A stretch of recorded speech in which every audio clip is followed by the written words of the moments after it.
And then they pull me out of my car. They read me my Miranda rights. And then I said, hey, why are you reading me my Miranda rights? And he said, because I think you're on drugs. The cop actually admitted that he didn't even see anything in my eyes and that he was just trying to scare me a little bit and let me go. Just gonna scare him a little bit and let him go is all I really was gonna do. What? So yeah, I was just so blown away. And then we're getting sent to the jail. Man, it was just a crazy experience for sure.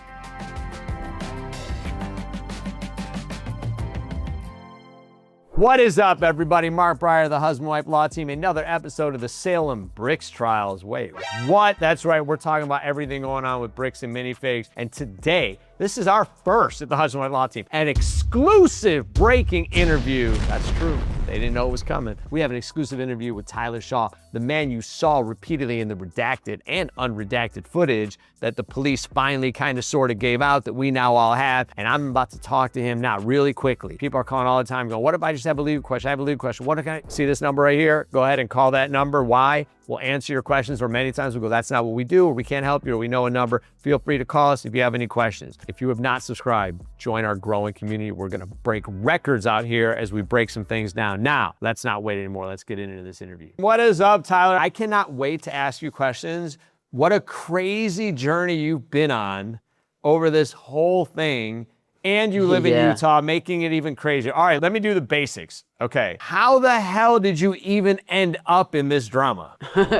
Yeah, I've known Recklessben for a few years, actually. I hit him up on Instagram like 2.5 years ago, and I got to do some camera work for him. And yeah, I just so happened to live in the same neighborhood as a guy he was doing an investigative video on. So I had to hop in and help him with this one. This was sick. So you don't work with Recklessben like every day, right? He just calls you up. He's like, hey, guess what? I got something in your neighborhood. Can you join me? Yeah, that's basically exactly how it went. I've only worked with him probably like 3 other occasions besides this, like within the last like 3 years or so. I have a million questions from what I've seen.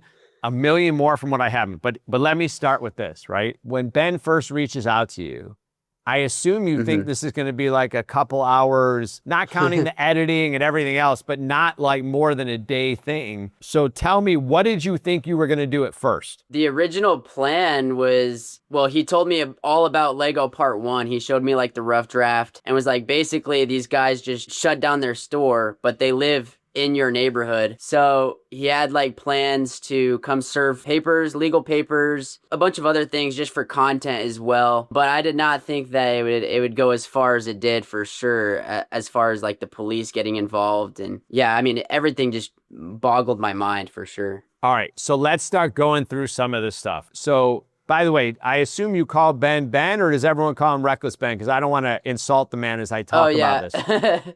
Yeah, I just call him Ben. All right. Yeah. So you guys go out. Your first day, did you go with him to Joshua Johnson's property in order to have the good faith conversation? Yeah, I did. I was basically his driver the first 3 days. So yeah, I think the first 3 days in a row, I was with him at all times. So when you go up to have that conversation, is your heart beating because it's not like a normal thing you have to do, or you figure this is no big deal, we'll have a quick conversation, we'll bounce and we'll be good?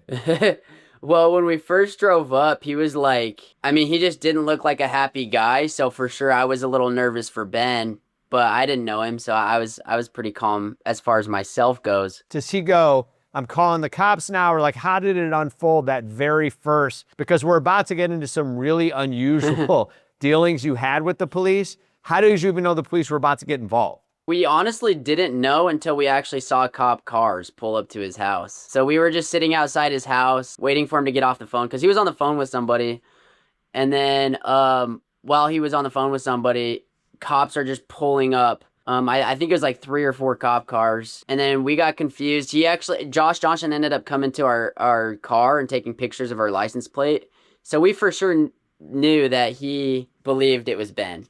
All right. So we just kind of got out of there, yeah. So you left. Well, hold on. The police show up. Did they interact with you, or they just showed up as like this show of force? Because like generally you wouldn't need 4 cops for a trespass.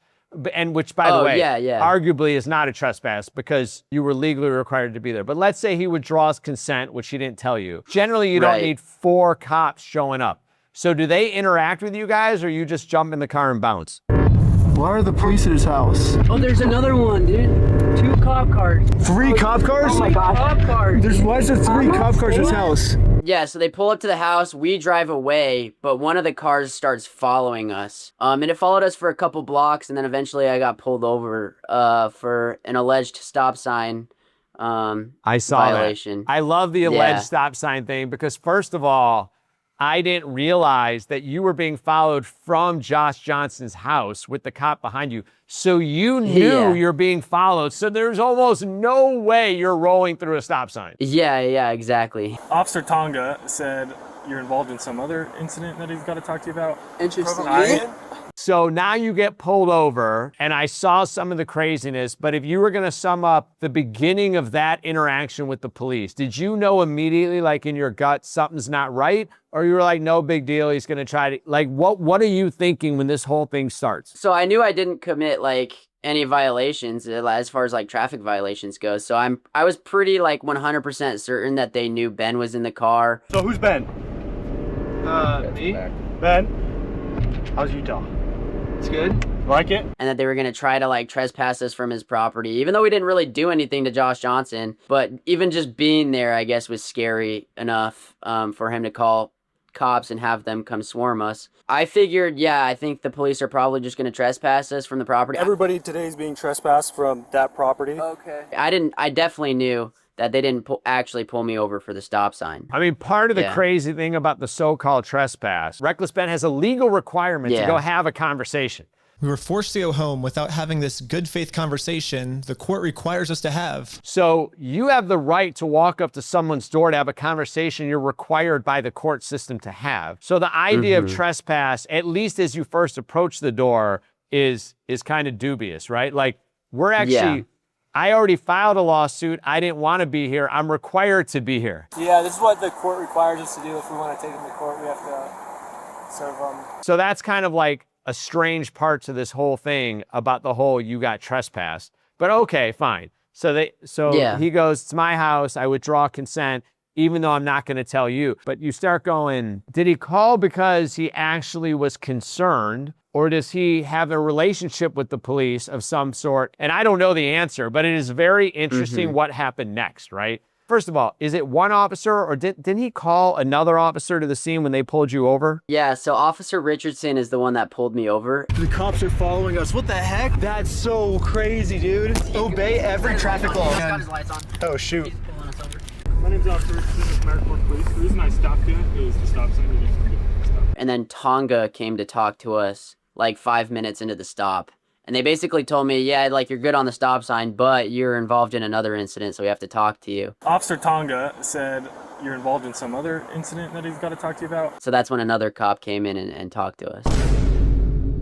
And by the way, the other so-called incident is the fact that you had tried to talk to somebody, the police showed up and you left. That's the entirety of this incident that he came to talk to you about. Yeah. So I haven't seen, I know it's out there, and I'm going to see it after we talk, right? But I haven't seen the unredacted portions of the interaction. Have you seen both the first redacted portions and then the unredacted portions? Yeah, I have, yeah. All right. So in that first interaction, do you immediately know something's not right? Because, I imagine you don't deal with the police on a regular basis. Yeah, I definitely don't interact with the police on a regular basis. When I was watching it, I saw Josh Johnson call the cops. He's like, I'm pretty sure, like, there's people filming my house. You guys should come here. They showed up, and so there was actually 2 cars that were filming his house. There was our car and then another car that was parked down the street. When Josh Johnson came to take a picture of our license plate, we drove away, but the other car filming him stayed. So now you're sitting there, right? And you got 2 officers talking to you, and what are they actually saying? Did they redact even part of this stop sign piece? Officer Richardson told the other cop, he's like, I pulled him over for a stop sign violation, but, and then right as he says but, he mutes his body cam, so you can't actually hear what he said right after that, which is crazy. That's in the unredacted body cam. I stopped him for a stop sign violation. Yeah.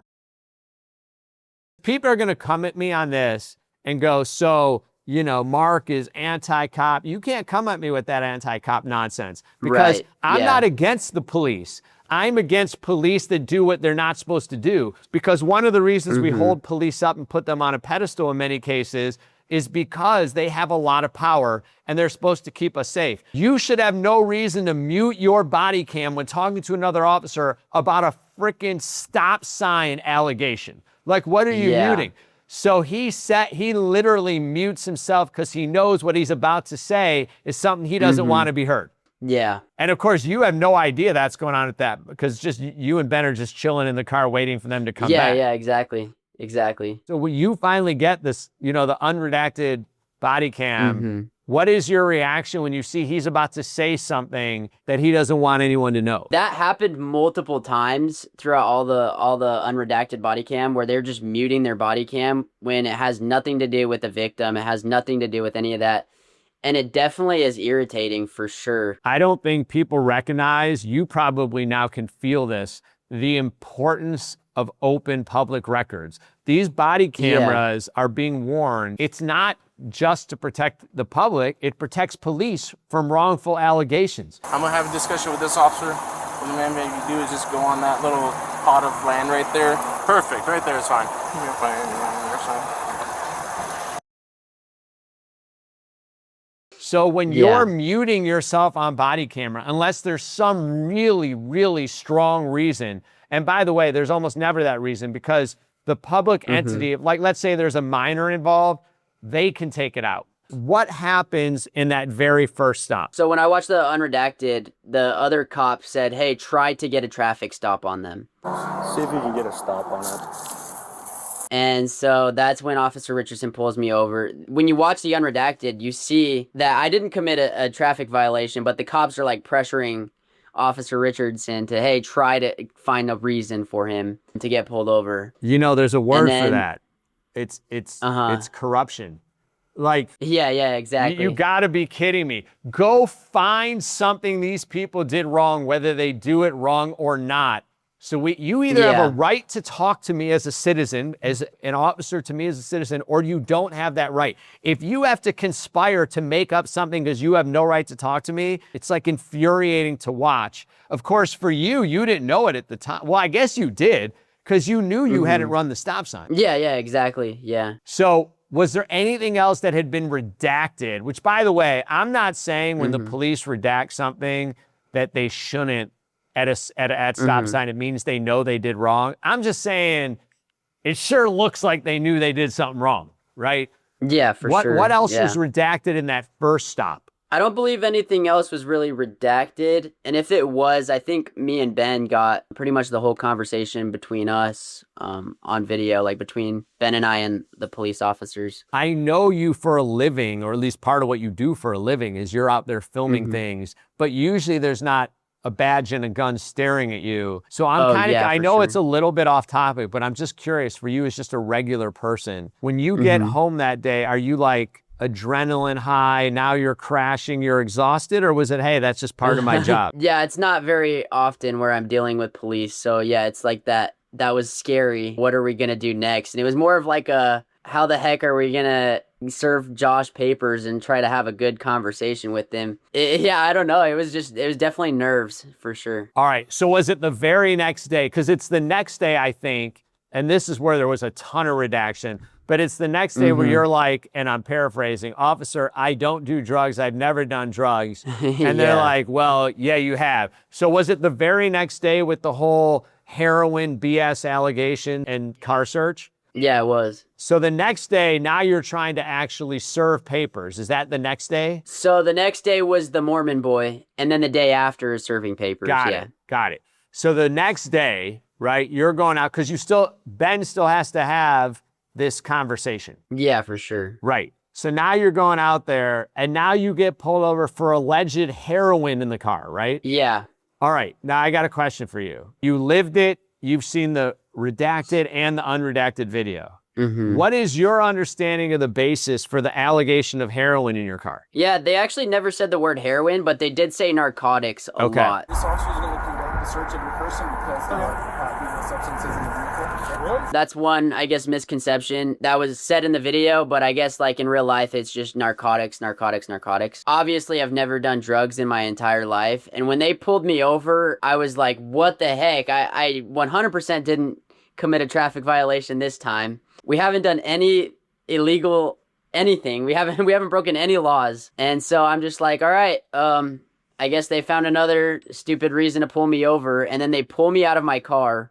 They read me my Miranda rights, and I'm curious, why are they reading me my Miranda rights? And then I said, hey, why are you reading me my Miranda rights? And he said, because I think you're on drugs. Yeah, so I was like, oh, okay, then I'm willing to talk then, because I've never done drugs in my entire life. And then it was like an hour and a half of interrogating me about being on drugs. Let's break this down a little bit, because when people see this, to them, they're just like, well, you know, I'm just kind of watching this unfold. But when you think about what we trust the police to do, you're a regular person. You've just been through that whole drama the day before.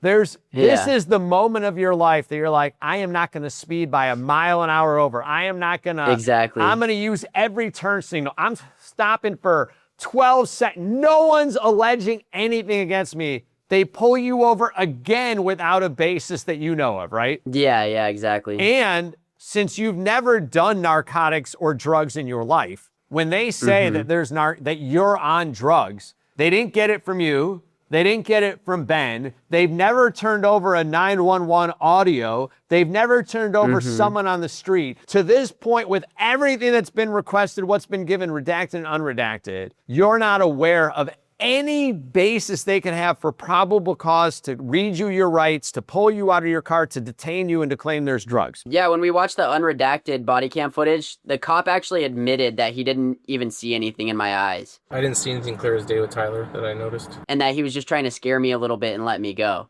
What? And so all that is said in the unredacted, and it's in his dash cam. Like, you can hear it in the dash cam. It's gonna scare him a little bit and let him go is all I really was gonna do. But that was like a 2-hour like interrogation that I thought was legit, because he's sitting there in my face being like, you're on narcotics, I can see it in your eyes. And I was like, I don't know what you're seeing in my eyes, I've never done drugs in my life.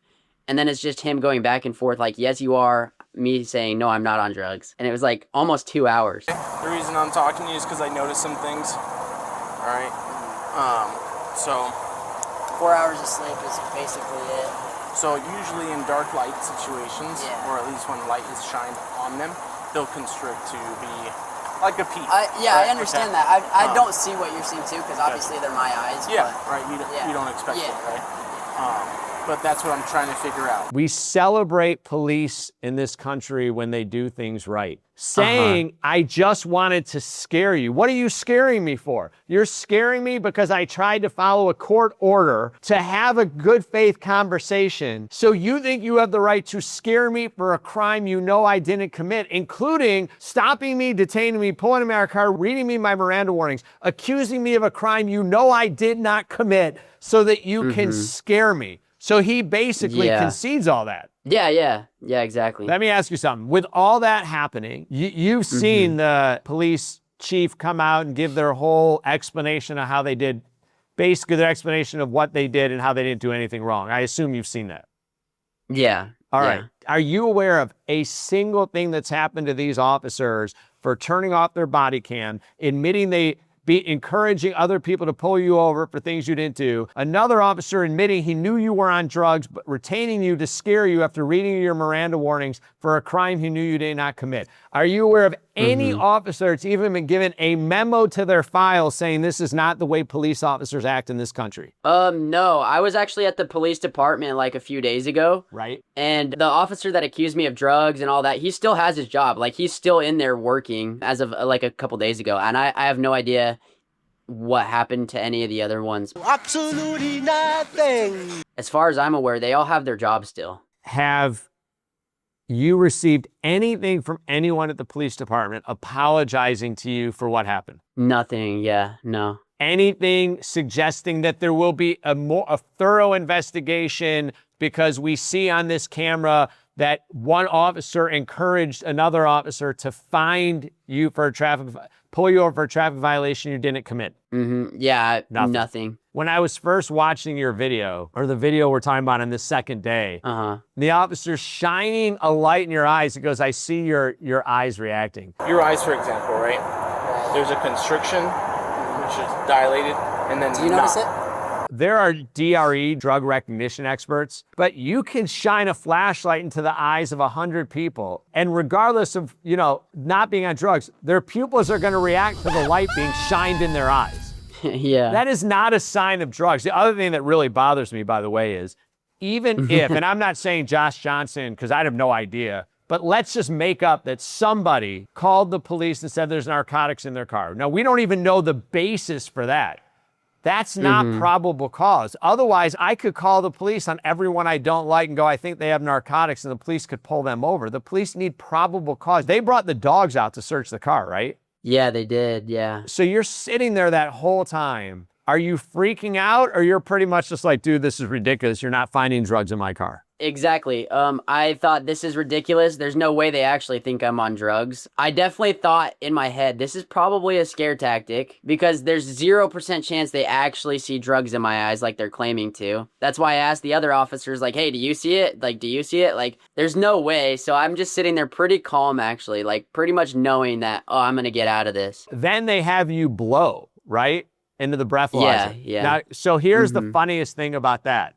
They're accusing you of narcotics, but then they're testing you for alcohol that you blow all zeros, right? All zeros, which means if I ask someone to blow, right, and it's all zeros, because they had you do the field sobriety test, they taught you for an hour and a half, they thought they had a basis to have you blow into that thing. It's all zeros, which basically means they either knowingly are putting you through this, as apparently they may have later admitted in part, or they suck at their job because they think you have alcohol in your system when you have none. When you finally do that, did they apologize? No, they just said, you're free to go, have a good night. But that was like 2 hours into the interrogation. Looks like you're good to go, man. Thank you. You have a good night, okay? I hate abuse of power. I lost it a little bit, and I don't remember the exact quote, but when the officer said to you, we do things differently here. We play differently here. To me, and I wasn't there, I took that as kind of a veiled threat. We don't necessarily follow things the way other people follow things. And you better bow down here. And I'm curious, do you remember that statement, and what was your take on it? No, I don't actually remember that, like in person. Yeah. It was wild when I saw it. It's even more wild now that I hear what's in the unredacted footage. Because an officer telling another officer to find a reason to pull you over, and then the officer having to turn off his body cam to say, yeah, I pulled him for a stop sign, but what, dude? You are an officer. We trust you to do things right. Why don't you want it to be known what you're going to say? So it's all it's all very concerning. Now, you live in Utah, right? Yeah, I live in American Fork, Utah, actually. Whoa. Okay, so here's my question. Yeah. I'm going to just ask it this way to you, because you're the one who's there, Tyler. And look, it's probably a great community, probably great people. You probably never had problems with the police before. What is the vibe like for you now? Oh, the vibe for me now is totally different. The cops have actually followed me on multiple occasions since Ben has left California. I'm kind of neighbors with Josh Johnson. Right. So me driving past his house is how I get to my house majority of the time. I have cops just on my ass making sure I'm not doing anything to him. They're following me a lot now. For that first month, I had cops tailgating me very often. And I haven't gotten pulled over again, thank goodness, but I'm just waiting. Have been waiting for that moment to happen for sure. It concerns me when someone who's committed no crimes and they're so apparently motivated that they continue to get right up on your bumper and tailgate and follow you. This is the only thing I'm going to share is, and you should talk to a criminal lawyer. This is me being a lawyer about a lawyer. I hate lawyers. Asking them if you're being detained or not. And if you ever get read your Miranda rights saying, I want a lawyer. Those 4 words, I want a lawyer. I'm not telling you to do that, but I will say very generally, people see what they look for. If they're looking for a way to get you, you can do everything right. I'm just saying, never having a conversation with them again outside of I want a lawyer, or, if it's literally you get caught for speeding. I'm not saying you got to pull over. If they say step out of the car, you got to step out of the car. But this is my very general thing saying, I'm very bothered by abuse of power. I am a fan of the police when they do their job right and keep us all safe, but there is a power that comes with it, and to abuse that power is disgusting and should never be done. I just want you to be safe. Let's get into the last piece, by the way. Last thing I want to talk to you about. I lost it when I saw them come into the Airbnb with assault rifles out over an alleged what? That was the wildest thing to me, that they came in force, assault rifles out, when you blew all zeros. There had been no actual evidence of anything. Were you in the Airbnb when that happened? Yeah, I was. Yeah. Did you have any, like, did anyone give you a heads up, or were you guys just like in there and it was like the freaking movies when they bust through the door at 6 a.m? Yep. Yeah, it was exactly like that. They just opened the door with guns blazing. Our door was unlocked, so it's not like they like kicked it down or anything, but they just like opened it, had their guns drawn, and they said, "Hey, everybody come out. Everybody come out." And like the second I exit the door, they like snatched my camera out of my hand. They put me in handcuffs. And I didn't know, once again, I'm unaware of the reasoning on why I got put in handcuffs. I wasn't even filming with Ben that day. I was just hanging out with them in the Airbnb. So yeah, I was just so blown away. And then we're getting sent to the jail. And man, it was just a crazy experience for sure. Police don't have the right to arrest us unless there's probable cause to arrest, right? Right. Yeah. So they put you in cuffs, right? Did they read you your Miranda warnings again? No, they didn't. They just said, we're transporting you guys to the PD. So right now, just so you're aware, I can't answer all that stuff. Okay. So You can't even tell us if we're like going somewhere? well, right now the plan is to take you to the police department. Oh, what? So that's kind of where we're at. Okay. As far as like everything that's happening, I can't tell you that. I don't know if we're going to jail. I don't know if they're going to chat with you, bring you back here. I can't tell you all that. But they didn't let us ask questions. They didn't answer questions. One guy said, "Hey, you said search warrant. What's the search warrant for?" And they said, "I'd rather not say." And so they wouldn't even tell us what the search warrant was for when we're asking the police. You know, I wish I could tell you what I know is going on, but I have no idea. From everything I've seen, they have no basis to have come in, which means either the judge issued a warrant that shouldn't be issued, or more likely on average, the police gave sworn statements to a judge that couldn't be backed up, because there's no basis to come marching in, guns blazing with a search warrant. What were they searching for? The drugs that never existed? For a trespass that never existed? Like for a stop sign running that never existed? Like all this stuff is going on. And then how long were you stuck at the police station? I want to say like 2 to 3 hours we were at the police. I think I got arrested at like 5:30ish, and then I got let out of jail at like 8:30 p.m. So I want to say it was like about 3 hours. All right, break this down for me. When the redacted video came out, what was the craziest thing of that day that they had redacted because they didn't want the world to actually know what they did? They redacted almost everything, like when they were inside the Airbnb searching for it, when they were talking about like what's going to happen when they arrest us, like everything was pretty much redacted except them putting us in handcuffs and putting us in the back of cop cars. First of all, what were they searching for? The non-existent narcotics? No, so they had a search for possibly stolen property, which was Legos. Okay.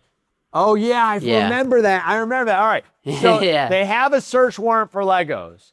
They go in, and of course, they don't find any Legos because the guy who's fighting for somebody to get Legos, who is never near the damn Legos, wouldn't have the Legos. And if he had the Legos, he wouldn't have brought them to Utah. But put that all to the side just for the moment. They go in with their search warrant for the alleged Legos, and it is hard for me to imagine how the police could have said things that were true that would give the judge a reasonable belief to have probable cause for the search warrant. But they go in, they search for the Legos. Guess what? There are no stolen Legos, right? So they arrest you anyway to bring you down and to quiz you. What is the craziest thing they said or did that I haven't seen if I haven't seen the redacted portions? Yeah, so when they arrested me, they actually never really told me that I was under the suspicion of a crime at all. They put me in a holding cell.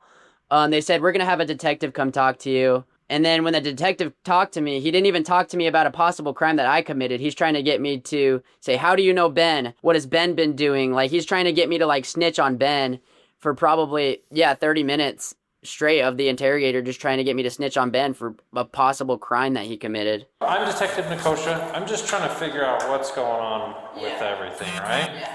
What can you tell me? But obviously, we didn't commit any crimes, but they arrested him anyways. Yeah, but so, you know how many people are in prison today? No one knows the exact number, but people go to prison because someone who is afraid in that moment will say, some people will say anything they have to get out of that situation, including lying about a crime others didn't commit. They're talking to you for 30 minutes. These are the same people who've done all these other things, same police agency. I know the detective wasn't out on the street. And I'm not saying they wanted you to make stuff up so they could justify all their other behavior. I'm not saying that, but here they are quizzing you when everything they've done, the search for narcotics, 0. Accusing you of alcohol or drugs, driving under the influence, 0. Accusing you of running a stop sign, 0. Search for the stolen Legos that they claim exist, 0. Now they take your phone. By the way, did they go through your phone? I don't think so, actually. Good, I just 'cause it think was they put locked, it in my right? backpack, yeah. Yeah, it was, yeah. Now, I saw in the unredacted parts, they took someone's phone and got mad because the person tried to lock the phone. Was that you or someone else? Oh, yeah. That was a different guy, All right. yeah. Because generally speaking, you shouldn't be mad the person locked their phone unless they give you permission. You're not allowed to go through their phone just because you arrest them. It's very concerning that an officer's getting mad that you locked the phone that they have no right to go through anyway without a search warrant. I'm going to wrap it up. First of all, I want to say something to you, Tyler. One, I know it ended up okay. Nobody did get shot. No one went to prison for years for stuff they didn't do. But the amount of stuff you went through when there is no evidence you or Recklessben were doing anything other than advocating for someone who it looks like was done wrong by a corporation, right? You go through all that. Have there been points over the last weeks, as you've been thinking about it, is it like, you know what, that was crazy but funny, or is it crazy but scary because things could have gone wrong when they came in guns out? Like, what is your sense of everything now? Yeah, I'm just thankful nobody got shot, honestly. Yeah, it was definitely scary, but I'm glad that light is getting shed onto it. And yeah, I'm thankful for all the support. So I'm pretty thankful for the situation, even though like a lot of negative things did happen. So Sean's going to ask me a question to ask you. Before I do that, I just want to tell you something, because I really appreciate you talking to me, because the easiest thing to do when all this nonsense happens is to go, I'm not going to stand up and shine a light on this, but it takes discussions like this and getting to, you will actually, you know what the best example of this is how you got here. Nothing comes for the people who had the Lego sets taken if people like Recklessben don't get out there and shine a light on it. But the same is true when police are doing things that make us raise our eyebrows. It's scary, and the easiest thing to do is go, I'm not going to have more conversations. So I just want to say, I really appreciate you taking the time to talk about everything. Like that means a lot, and I hope it helps educate people. And I'll, you know, so I just want to say thank you. Yeah, of course. Thank you. Sean's going to now tell me the questions I was supposed to ask you that I failed. No, Tyler, I was just going to ask you too, or on Reddit, somebody was saying that the Airbnb host at the place you guys were staying at might have been spying on you or potentially colluding with the police. What are your thoughts on that, or do you know anything about that? Yeah, they said that the Airbnb owners called the police and told them that we were talking about stolen Legos. But our Airbnb was actually the basement of their house, so I wouldn't be surprised if they were just listening in, like, from upstairs to downstairs on us talking about, like, this Lego video. By the way, I would be shocked if you guys weren't talking about stolen Legos, because you were literally there because of the underlying action of a Utah corporation and Utah franchisee that you were accusing and shining a light on for stealing Legos. Yeah, exactly. I mean, I don't know if that happened, but I mean, again, like, there should be... Anyway, that's fascinating. So do you think that the Airbnb hosts were the reason that the SWAT team showed up? I have no idea, to be honest. I mean, I know those cops did not know, like they knew that we didn't have the stolen Legos, because some of those are the same cops we talked to 2 days earlier and told them, hey, this guy that lives in this house stole a bunch of Legos. So they knew it wasn't us. They knew for a fact that it wasn't us. So whether it was the Airbnb owner that called or not, we know that the cops knew that we didn't have them.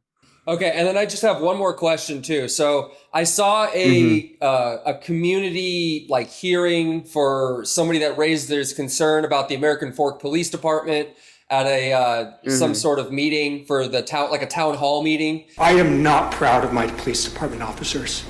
In fact, seeing this conduct, I am in fear of standing here with seeing if there's any retribution that they might bring on me. What do you think the overall vibe is in the American Fork community about the police department now? Oh, yeah. Like, the whole community is on our side. We actually just had, like, a protest last Saturday. And we had, like, a couple hundred people show up and all protest for the way that we were treated by the police department. Like, we got the community on our side for sure. Tyler's here! Hey! I shake your hand. Yeah, of course. Thank you so much for being here and for everything you've done. I heard rumors that the police are stalking you. Is that true? I've been followed a few times, Yeah, I mean, if you're dishing it out. You know what? Good for the community to say that we expect better from the police that we trust. Like, it feels like everything was a repeated escalation because they couldn't say, I'm sorry, I was wrong.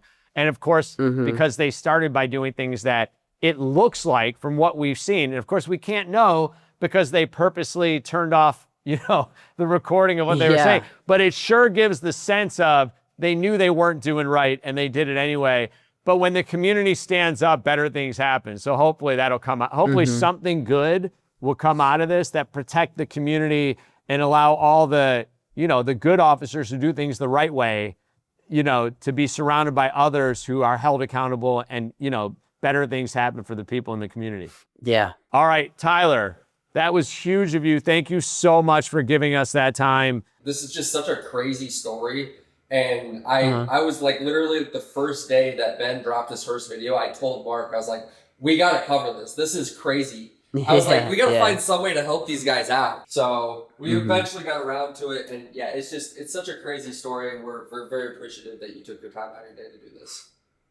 Yeah, of course, man. Thank you. Absolutely. All right, guys, listen. I said it before, I'm going to say it again. You can't call me anti-cop. You can't do that. I think the great police of this country do great things. I hate abuse of power. And police doing the wrong things bothers me, and it should bother you. You can be pro-police and still be anti-police doing the wrong things with their power, and you should be that, because that's what makes our country great, is when we stand up. As I said to him, and I really appreciated Tyler for showing up and not running away and helping to shine a light on this. Thank you for taking the time to meet with us. And YouTube's like, check this out, yo, check this out. Did you like everything we just talked about? Check out some more discussion about what's going on with this crazy case, which we'll continue to cover. Don't forget to subscribe. Don't forget to comment. We follow your comments. We will see you soon.